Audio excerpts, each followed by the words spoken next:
अस्सलाम वालेकुम। तो एक तो हमारा सवाल रह गया था 2024 के पेपर का, सीएसएस का ये सवाल था।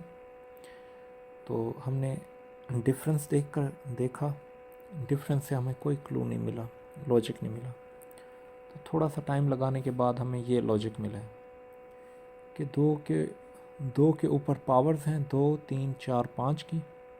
पहले एक की पावर है तो 2 आया, और प्लस उसमें ऐड हो रही हैं ये वैल्यूज़। पहले में 0, फिर 1, फिर 4, फिर 4 का डबल 8, 8 का डबल 16 और 16 का डबल 32। तो हमें आंसर मिल रहा है 96। और सेम 2 के ऊपर पावर्स भी बढ़ रही हैं, पहले 2 था, फिर 3 4 5, फिर हमने 6 लगा दी। ठीक है, जैसे ये 2 है, इसके ऊपर पावर 1 प्लस 0 तो 2 आया। 2 के ऊपर पावर 2, 4 जमा 1 तो 5 आ गया। पावर 3, 2 थी, पावर 3 रखें तो 8 आएगा, जमा 4 करेंगे 12। पावर 4 रखेंगे तो 16, जमा 8 करेंगे तो 24। 5 रखेंगे तो 32, जमा 16 करेंगे तो 48। ठीक हो गया। अब इस सीक्वेंस के तहत हमें ये करना है कि इसके ऊपर पावर 6 रखनी है, तो जवाब आएगा 64। 2 दूनी 4, 8 16 32 64, और 16 को फिर डबल करना है 32, तो जब जमा करेंगे तो जवाब आएगा 96।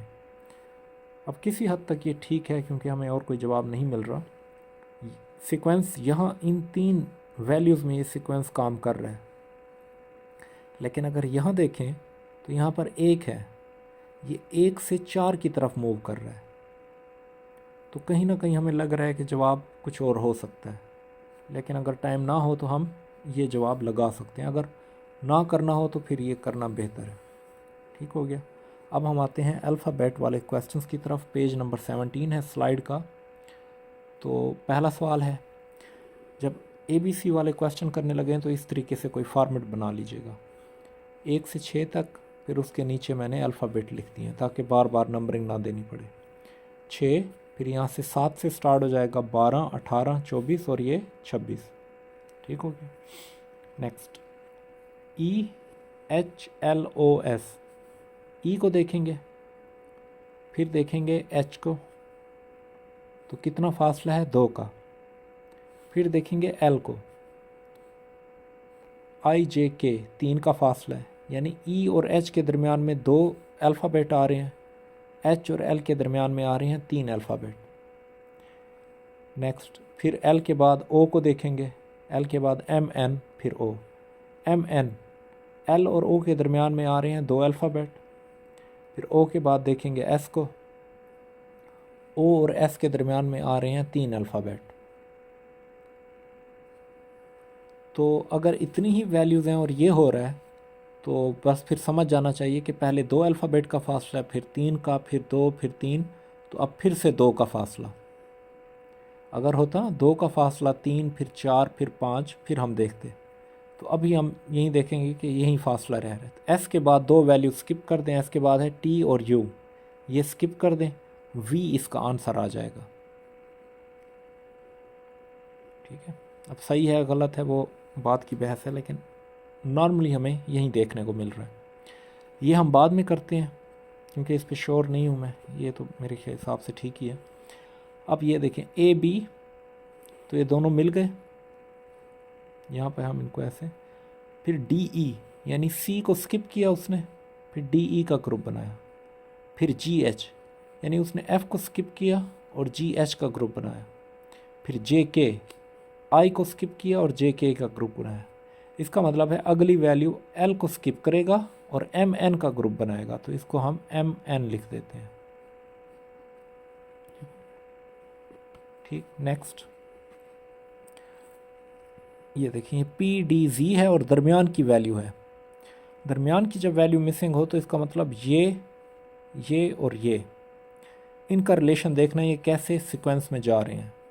अब हम देखते हैं, ये है पी डी जी, ये है डी और ये है जी, डिफरेंट वैल्यूज़ हैं।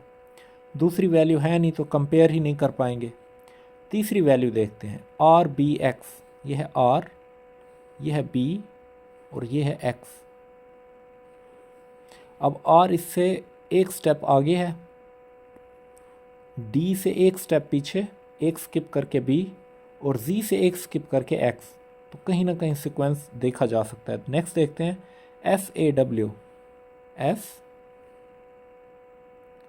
ए और डब्ल्यू। तो इसका मतलब है कि पी का जो सीक्वेंस है वो आगे की तरफ मूव कर रहा है। एक स्किप करता है, सॉरी स्किप भी नहीं करता, पी क्यू आर एस, ये देखें पी है ना, पी क्यू आर एस। तो पॉसिबिलिटी है यहाँ होगा क्यू, जो पहली वर्ड। फिर डी का सीक्वेंस देखें तो डी सी बी ए, ये पीछे की तरफ मूव कर रहा है, डी सी बी और ए। तो यहाँ पे पॉसिबिलिटी है सी होगा, क्यू सी। सेम उसी तरह जी वाला सीक्वेंस भी पीछे की तरफ मूव कर रहा है, जी वाई एक्स डब्ल्यू, जी वाई एक्स डब्ल्यू। तो इसका मतलब है जो हम सोच रहे हैं अभी तक वही हो रहा है, तो हम इसको ही जवाब काउंट करेंगे। इस पर कन्फ्यूजन है, देख लीजिएगा जब सर सॉल्व करवाएं तो। ए अपनी जगह पर बरकरार है 2 बार, उसके बाद ए ने बिल्कुल अपने साथ वाले पार्टनर को चूज़ किया। पहले फासला 0, फिर 1 कदम का फासला, और फिर यहाँ से देखेंगे 1 कदम का फासला, फिर 1 2 3 4 कदम का फासला। एक होता है डिफरेंस, डिफरेंस देखें तो 3 का है, 1 2 3 स्किप किए, यहाँ 0 का है। ठीक है, तो हम काउंट कर रहे हैं कि कितना फासला है। ये देखें 1 2 3 और 4। तो उस हिसाब से अगर यहाँ 0 का फासला था, 1 का अब 4 का हो गया, तो 1 4, उसके बाद क्या होना चाहिए, 1 को 4 से ज़रब करें, फिर 4 को फिर 4 से ज़रब करें, अब 16 का फासला होना चाहिए। और तो कोई साइकी नहीं समझ आ रही कि ये कैसे यहाँ से पहुँचा, पहले बदला ही नहीं, फिर बदला है, फिर ये। तो अब तो ये समझ आ रहा है कि 4 का फासला दे रहा है, 4 से मल्टीप्लाई कर रहा है। ठीक हो गया, लेकिन वो यहाँ काम नहीं करेगा। 0 को अगर 4 से मल्टीप्लाई करें तब भी 0 ही आएगा। ठीक है, 4 टाइम्स आगे जा रहा है, तो 16 का फासला। तो ये f है, 1 2 3 4 5 6 7 8 9 10 11 12 13 14 15 16। उस हिसाब से यहाँ जवाब v होना चाहिए। ठीक है, ये एक ऑप्शन है। दूसरा ये हो सकता है कि यहाँ पे 0 फासला है, फिर 3 का है, तो अगला फासला हो सकता है 9 का फासला हो, लेकिन ज़्यादा पॉसिबिलिटी इसकी है। ठीक है, इस पे श्योर नहीं है। ये तीनों हर हिसाब से ठीक लग रहे हैं, इस पर हम श्योर नहीं हैं। ठीक है, तो ये हमारा पेज नंबर 17 के क्वेश्चन थे।